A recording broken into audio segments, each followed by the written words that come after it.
Alright, linear functions day 1. The general form for a linear function is y equals mx plus b, where m is the slope and b is the y-intercept. Linear functions, we know, have a constant rate of change, which means that the change is when you add or subtract the same number each time. Okay? So in order to find the average rate of change, the slope from 2 points, we have to do y2 minus y1 over x2 minus x1, or the change in y over the change in x. So let's look at this first question. Which table of values represents a linear relationship? We know there has to be a constant rate of change, like we said here. So let's look at what's happening. All of these answer choices, the x values are the same. I don't need to look at those. But in the y values, they're different. So let's see how they change. -3 to -2 is +1. -2 to 1 is +3. Already, it's not adding by the same number. So it's not a constant rate of change. Let's look here. -1 to 0 is +1. 0 to 1 is +1. 1 to 8 is +7. Again, not a constant rate of change. -3 to -1 is +2, -1 to 1 is +2, 1 to 3 is +2, and 3 to 5 is +2. There we go. Constant rate of change all around. So that is a linear function. I'm not going to check the last one. The second question. Joey enlarged a 3-inch by 5-inch photograph on a copy machine. All of that information we don't need. Let's look at the question. What is the average rate of change of the area from the original photograph to the 4th enlargement? Okay, so let's look here. The original photograph is when there was no enlargement at all, and the 4th enlargement is over here. All of this we don't need. Okay, so in order to find that average rate of change, I'm finding the change in y over the change in x. So let's list out those values. We have 0, 15. We have 4, 36.6. From 15 to 36.6 is 21.6. We're going up, so plus. 0 to 4, we're going up 4.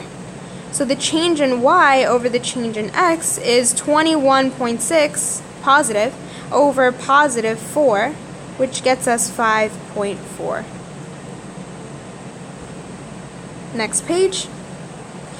Kaylin has a movie rental card worth $175. After she rents the first movie, the card's value is $172.25. After she rents the second movie, the value is $169.50. After she rents the third movie, the card's worth is $166.75. Assuming this pattern continues, write an equation to find A of n, which is the amount of money on the rental card after n rentals. In this problem, they give us the variables to use in our equation. In this case, A of n is the y, and n is the x. So instead of writing y equals mx plus b, we're going to write A of n equals something n. I'm going to erase that. Plus b. So how do we find the slope? And how do we find the y-intercept? So this is where the slope would be, this is where the y-intercept would be. So let's list out those values in a table. So the card's original worth was $175. So without buying any movies, the card has $175. That tells us the y-intercept. That was the starting amount. It's the initial value on the card. Next, after the first movie, they have $172.25 left on the card. Second movie, $169.50, and the third movie, $166.75. This is decreasing, and it's decreasing by 2.75 each time. I can't squeeze it in here, but you should go ahead and check. That tells us that the slope, this constant rate of change, is -2.75.